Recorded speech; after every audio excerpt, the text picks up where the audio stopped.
Benjamin Dixon Show is only possible with listener support. Go to www.thebenjamindixonshow.com to register for our blog and join the Progressive Army. I think it's fair to say that I gave Deval Patrick a fair shot, right? I did yesterday. I think yesterday's show was completely objective, reasonable, measured, and, with a pretty decent analysis of the problem with his campaign coming from Bain Capital. I think I gave him a fair shot, right? Well, within less than 12 hours of him announcing that he was running for president, he managed to insult all of us. He insulted every single one of us, telling us that in our fight for Medicare for all, we need to have a little bit of humility. Jeff Zeleny from CNN, senior reporter for CNN, reported from New Hampshire, saying yesterday, quote, in New Hampshire, Deval Patrick describes his talk with Elizabeth Warren last night as kind of a hard conversation. He said that this is a moment for not just big D Democratic solutions, but American solutions, whatever the hell that means. American solutions that last. He does not support Medicare for all. He calls for, quote, a little humility. There's before I expound on this, take a listen to Pete Buttigieg use the same exact talking point. You used to be for broader Medicare for all. You didn't qualify it in any way. Is your main argument against Medicare for all now that it can't get passed or that it won't work? Look, I think it could very well be the long-run destination, but I think there's got to be some humility in our policy here. If I hear one more smug, condescending elite tell us that we have to be humble and have some humility in our fight for Medicare for all, I do believe I'm going to dispense with all of my measured tone and start flipping some damn tables. Because how dare these people who probably never had a day in their life that they did not have insurance coverage, never had to understand what it's like to have chest pains, but can't go to the hospital because you don't have insurance and you figure you're not dead yet, so maybe it's not a heart attack, so I'll be okay. Or to just have a long-term sickness that your insurance providers kick you off of because, well, you met your maximums. Or to be turned down for coverage because of a pre-existing condition. Now, some of those problems we got rid of with Obamacare, yes, but we still have deeply rooted problems in our Medicare and in our healthcare system, and it is sickening when you hear people who have never struggled a day in their adult life, and in Pete's case, probably never struggled a single moment in his life, tell us that we have to be humble as we fight on behalf of people who are hurting and dying. I tried. I was very measured yesterday, and Deval Patrick managed to insult us, representing a class of Democrats who have to be exorcised out of this party. Go and be a Republican. Go over there and be the best Republicans you could possibly be. Because you know what? Right now we have some pretty sick white nationalist extremists running the Republican Party. So Deval and Pete and all the rest of you, go over there to the Republican Party and be that. Because over here, we have to fight for hurting people. And if you think that we are getting besides ourselves, right, demanding that our country provide Medicare for all with the tax dollars that we pay, then you're 100% unqualified to be the president of the United States, and most certainly not to be the president of a party that is ostensibly for the people. Humility. No, I tell you what's going to be humbled. You two will be humbled in this campaign when you realize you've run up against a generation of activists, a generation of voices, a generation of progressives and liberals who will not put up with this triangulation bullshit anymore. So welcome to the race, Deval. If your campaign is about telling us to be humble in what we fight for, telling us to be satisfied with the status quo, telling us to continue to roll over and capitulate to this system that has raped and pillaged us all of our lives. If that's your approach, you're going to find out that you will be as unpopular with America as Pete Buttigieg is with black folks. Pete Buttigieg is so unpopular with black folks, he had to actually falsify 2 endorsements from black politicians in South Carolina who told him, we don't endorse you, but he put their names on the list anyway. That's how unpopular your message is with us, Deval Patrick. The nerve of these people. I mean, just the unmitigated gall to look at us and tell us that we need to be humbled. We need to be humble as we try to save people's lives. No. And this is as kind as I can. I even now I'm being kind. I'm being measured. But there's something that is extremely triggering. And when I say triggering, it's not triggering in the sense that I'm going to crawl up in my bed and cry. It's triggering in the sense that I'm ready to get some pitchforks and torches and go and march in these streets and show this establishment class exactly who the hell runs this country. We run this country. We've allowed this system, this neoliberal system, to keep roots in this country for far too long. But the people, the power of the people, cannot be stopped by millionaires and billionaires. So when I say triggering, I mean it in the sense of we've got to start flipping tables over, politically speaking. We've got to start chasing these money changers out of our temples, literally, get them out of office. It's something about when rich, elitist people who have never had a single day of struggle in their life tell us who have been struggling and fighting just to survive in this system. When you turn around and tell us that we need to be humbled, I'll show you humbled. I'll show you humbled by showing you that you will not win this campaign. You have no chance in hell, Deval Patrick, of ever becoming president of the United States. That should be humbling to you. Now go back to Bain Capital, make your money, be elitist, have a wonderful life while the rest of us fight on behalf of working people and poor people all across this country. Go to www.patreon.com/The BPD Show and support The Benjamin Dixon Show. Well, all right. You know what time it is. Now, I know that's a pretty abrupt shift in tone and tenor, but we finally crossed our 300 patrons threshold, and I want to thank each and every one of you. Jacqueline Cohen, thank you so much for becoming a patron.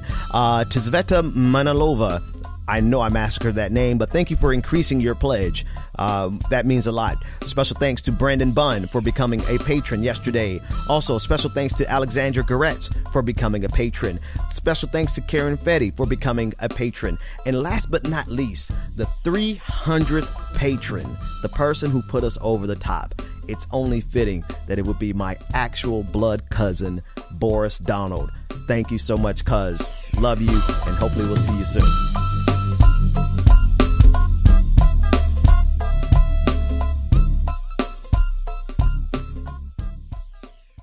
Okay, here's the problem. Yeah, of course, Nancy, it's in the Constitution. We can read, okay? President may be impeached for bribery, treason, or high crimes and misdemeanors. Attempted bribery isn't in the Constitution. Remember, Ukraine got its military aid. It was 14 days delayed. Big deal. Yeah, this is where we are. No, this is where we've been for a long time in this country. Let's start there. That was Laura Ingraham from Fox News on her show last night, saying that attempted bribery is not in the Constitution, even though bribery is listed in the Constitution. This is the standard. This is the bar, right? And the fact that Ukraine got their military aid, albeit 14 days late, does not change the fact that Donald Trump was seeking quid pro quo. That's not even, and to be honest with you, that's not even the worst part about this. There is the component that makes me turn away from the impeachment proceedings and just kind of let it just run its course, because I don't feel that there's any utility in us, in me particularly. Other people can, and I'm they could put their entire show around it, and you can go there to get that information. For me, I find little utility in going through the kabuki theater that is this process. I think this process is necessary. They absolutely should be doing this, but I don't think it requires a play-by-play, because if we need a play-by-play, we end up with this other component that everyone is talking about. The lack of pizzazz, the lack of captivating moments in the hearings. Laura Ingraham also spoke about that. Listen to this. So if the country's tuning them out, and they were tuning them out, well, it's only because their star witnesses lack a certain je ne sais quoi. NBC News tweeting, the first 2 witnesses called Wednesday testified to President Trump's scheme, but lacked the pizzazz necessary to capture public attention. Reuters had a similar take. Fireworks and explosive moments were scarce. Ooh. And that's the problem, right? Our media, we have a media in this country that is obsessed with sensationalization. And that's because we have a population that is obsessed with sensationalization, which is why I tend to not cover these types of things, because it is a legalistic proceeding. It's a political proceeding, yes, but there's also the legal component. Let it run its course and stop seeking for the entertainment. Stop seeking the soundbite. Like, stop seeking. Just let it run its course. But that's literally not what we have in this country. And that is precisely the reason we have Donald Trump, mind you. The reason he won't be impeached, more so than just the lack of more so than just the political component, more so than just the Senate being full of Republicans who would never vote against Donald Trump. That is the primary reason he won't be found guilty and removed from office. But the other component is that we have a country, a nation that needs sensationalized news. We thrive on sensationalized news. And if it's not there, then we don't feel anything. We have become desensitized. We are desensitized not just because of Trump. We have Trump because we were first desensitized. There's no chicken or egg problem here. Donald Trump is president of the United States of America right now because we have been desensitized. And because we've been desensitized, we need stuff that is over the top sensational. We need things that are so unbelievably, it would have to be, there's almost nothing that Donald Trump could do that will actually lead to the public consensus, an overwhelming demand that puts pressure on Republicans to actually turn and do what's right for the country. That bar is insurmountable when we have a public who has been so desensitized that there's literally nothing that we could put on television that's going to make them realize or make them feel that this is important. That's where we are. And that's how we got Donald Trump. And that's why there will never be enough pressure from the constituents. There would be nothing that Donald Trump could do that would be so alarming to his base that they themselves will start turning and demanding that their elected officials, their senators, vote against the president. Never. Yes, that's a product also.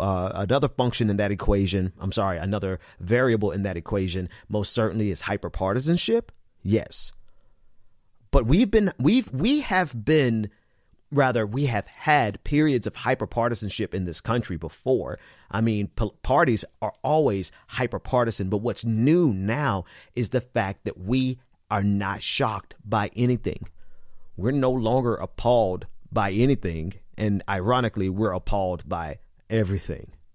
We were appalled by the movie Joker. But we're not appalled as a collective consciousness by the actions of a president who clearly saw quid pro quo.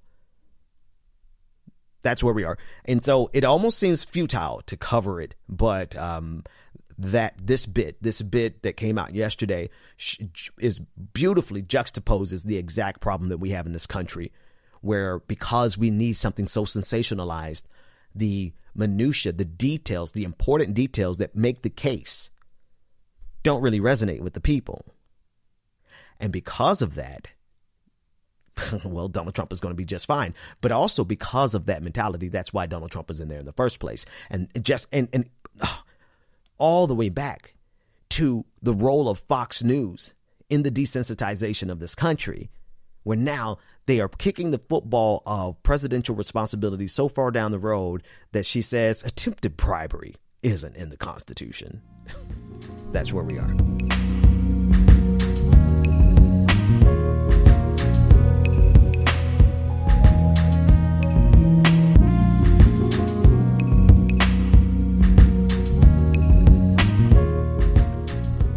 So Dave Rubin, who works for theblaze.com, formerly worked for the Koch brothers, but I think after one of the Koch brothers died, he lost his checks, and so he left Koch Industries and went over to blaze.com to be the token gay for conservatives.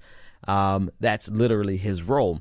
He blocked me earlier this week because I called him out for his attack on trans women, and apparently he didn't like that. And but he absolutely has no problem with Donald Trump Jr. calling him the F word. I'm not joking. I have audio of an interview he did with Donald Trump Jr., giving him permission to call him, Dave Rubin, a gay man. It's okay, Don. You can call me the F word. Now we're equal. You call me whatever you want. You know what I mean? Like you could call me a fag right now. It wouldn't mean anything to me. Did you hear it? It went by kind of fast. Don Jr. was talking over him, but in there, you could hear him say, "You can call me an F," and it wouldn't mean anything. Just listen one more time. Now we're equal. You call me whatever you want. You know what I mean? Like you could call me a fag right now. It wouldn't mean anything to me. So, yeah, when I say token, I don't mean that in an insulting way. Here's the thing. Like, Republicans, particularly like the black Republicans for hire, they like to use this thing where they tell black folks, you're on the plantation of the Democratic Party, right? In that case, they're being figurative, and they're trying to do a Brer Rabbit thing. They're trying to get you to do the opposite, right? They're trying to insult you into backing away from the Democratic Party. But this is literal. When I say the Republican Party buys tokens, people who would look at them and say, I have no problem with your racism. I have no problem with your homophobia. I have no problem with your Islamophobia. Matter of fact, call me the F word. That is the purest and the most precise definition of being a token, a total sellout. I don't know if there's anything else that needs to be said about that.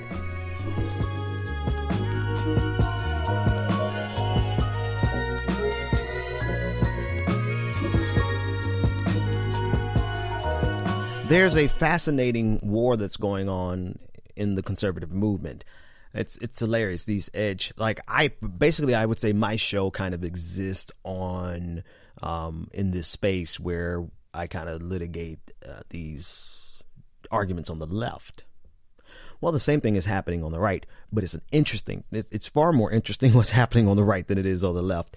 Right now, Charlie Kirk, who's the president of Turning Points USA, was a rich kid who got funded by billionaires rather, to go to college campuses and spread the message of capitalism. It's literally the story.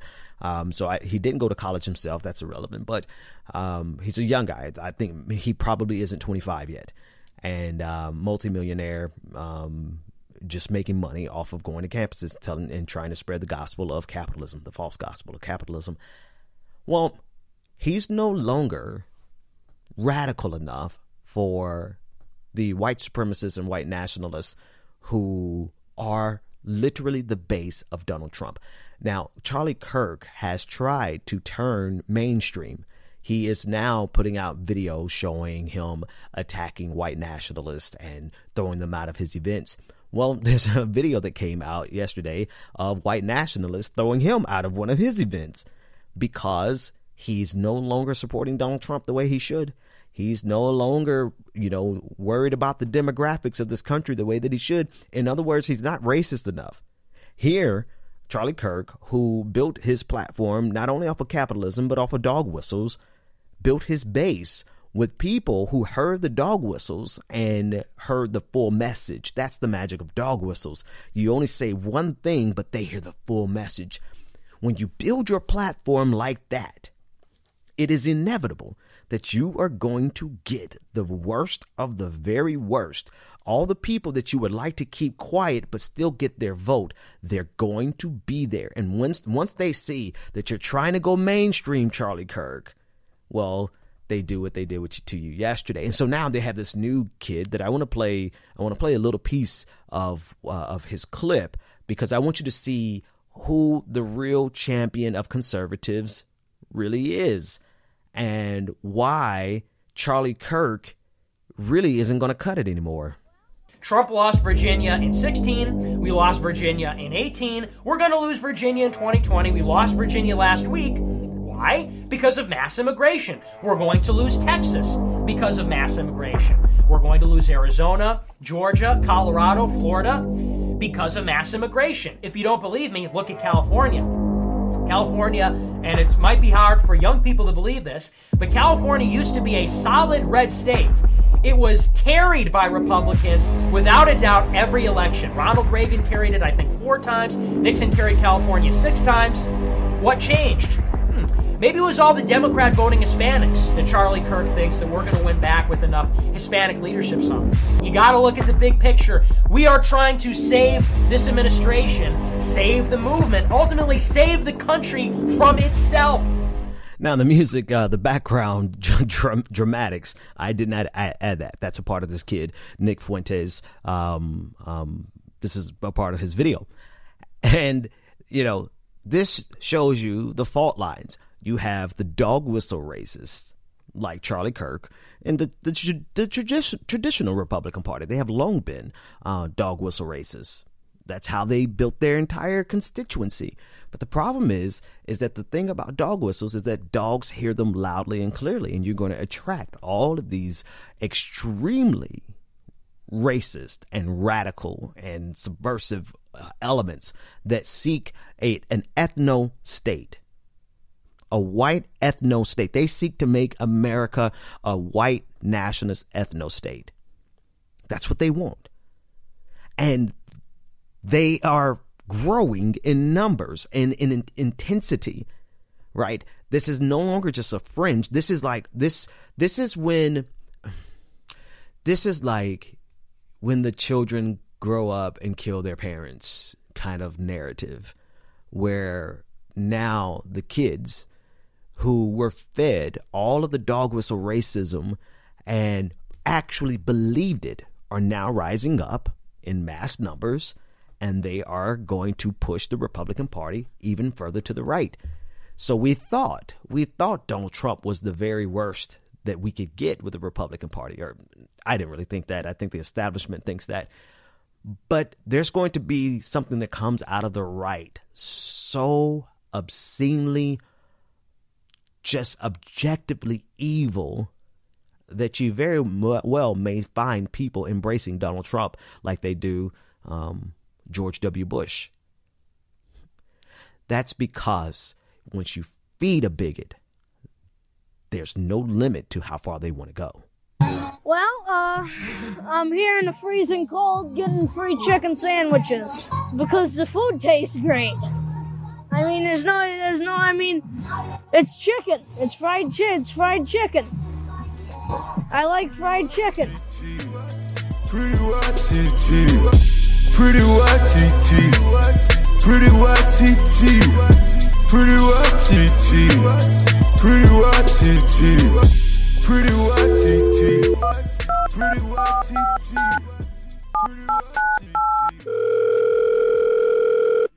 You reached the Benjamin Dixon Show voicemail.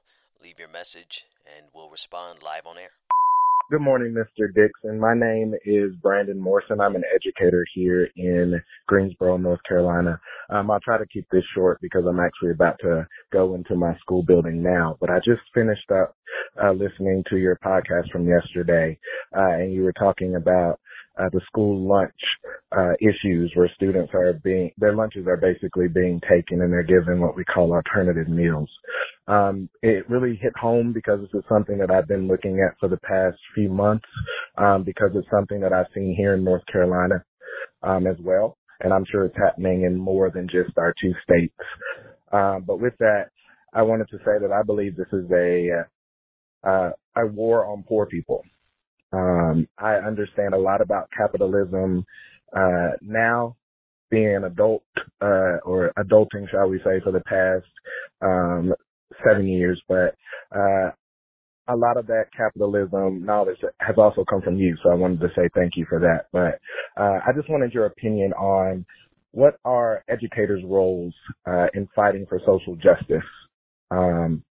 I know that I've been doing research. I've been trying to be more active on Twitter, make connections and networking connections. But a lot of times I feel like there's a lot of fear mongering going on where teachers are punished more and more each year simply because we want to stand up and fight, but we also need what little money the state gives us for our careers. So if you have any opinions on how educators can better advocate for not only ourselves, but our students and for the social issues that, frankly, I feel we're educated enough to see.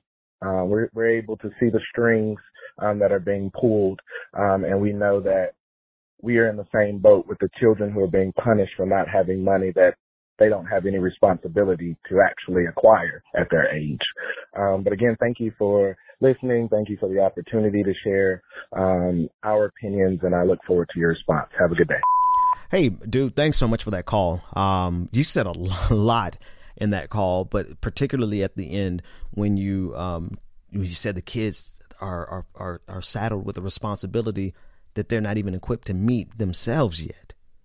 That's the thing, man. They're being punished for something that they don't have the capacity to fix. Like, isn't that the exact opposite of personal responsibility, telling someone to take personal responsibility, but now you're punishing people for something they have no ability to solve themselves? Yes, it's the responsibility of their parents, but also, like you said, the other thing that you said in there that was really dope is that you as a teacher, representative of people who are adulting, adults, right? We are honestly in the same situation as these kids. Because we are in a system that it just takes from us all day long. And to your actual question, what can you do? I mean, I know quite a few teachers who are active online. They're extremely careful, but more importantly, they understand the district that they're in. They understand the principal that they teach under, and that they're a teacher under, rather. And it really is a tricky situation. I think you could get a lot further in a city like Atlanta, getting away with standing up for certain things. But you have to be mindful. You have to take care of your job. Now, certain school districts do have tenure for even like high school teachers. I don't know if that's an option for you, but I would say find the line, find out where that line is for your district, for your principal, and go up to that line. Go right to the edge of that line.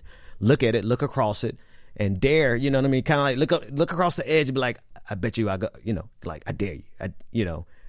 Push the envelope, but make sure you understand where that line is, because the last thing we need is for you to have to start a GoFundMe to, pay your basic necessities. Then ultimately find a way, if it's that important to you, find a way to get your voice heard in an uninhibited way. And that may mean a long-term profession change. All right, next call. Hey, Benjamin, this is Sam calling from Stockbridge, Georgia, fellow Patreon supporter.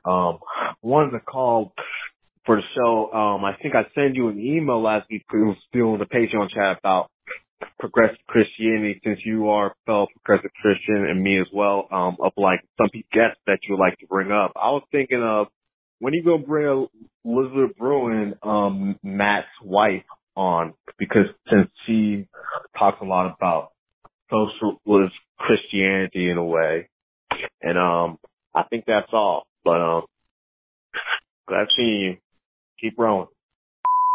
Hey, brother, thanks so much for the call. Yeah, Elizabeth Brunig, I actually had a chance to hang out with she and Matt when they came to Boston while I lived there. They're good people. And I actually hung out with them at in D.C. At, what was it? I guess it was the inauguration weekend. A whole bunch of us lefties got invited over to their house for brunch. I think, Chapel was there, Chapel Trap House. So, no, they're great. They're great people. And she is, it's funny how they work. I think Matt is an atheist and Elizabeth is obviously a Christian. I believe she's Catholic, but, I think I'll take you up on that. I'll reach out to her and get her on the podcast and chop up, accordingly. I think that's it, folks. It's been a great week. Thanks so much for all of your support. Special thanks to all of you helping us to get 300 patrons. The next stop is 400 and then 500. Once we hit 500, we will bring back the live show. So go to www.patreon.com/the BPD show to become a patron. And that's it. Have a great weekend. I'll see you Monday. The Benjamin Dixon Show is only possible with listener support. Go to www.patreon.com/The BPD Show and support The Benjamin Dixon Show. If you like this episode, be sure to share, like, and subscribe. It's chicken. It's fried chicken. I like fried chicken. I love that kid. An 11-year-old with the soul of a 60-year-old steelworker. Listen, since we're here, a little extra special time. I want to read a headline for you. I want to read a headline for you from NPR. 3 Indiana judges have been suspended for behaving in an injudicious manner after a failed attempt to visit a strip club led to a drunken brawl outside of an Indianapolis White Castle that ended with 2 of the judges being shot. That is a hell of a night. Have a great weekend, everyone. I like fried chicken.